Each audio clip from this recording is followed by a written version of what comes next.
Alright, magandang araw mga sir. So isa ka rin ba sa mga nagtataka na na-order mo na lahat ang iyong mga chart tapos pagdaan nyo sa Taiwan may nakalagay na no ANC available?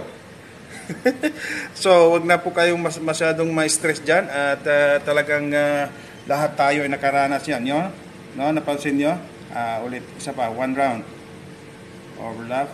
This is not differential. Yan, no? So, meron po talaga lumalabas yan dahil po dito sa kanilang update, ano? Dahil po dito sa, makikita po natin ang kasagutan yan sa ating readme text sa weekly, ano po natin, update.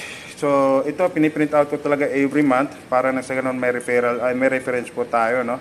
So, ang sabi dito, because the producer, sa Taiwan ho yan, ha? Yan, no?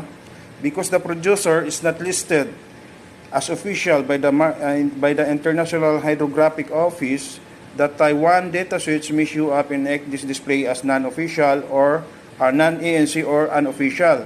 For compliance purposes, the local authorities have stated that the indication can be ignored. So yun lamang po yun, ano?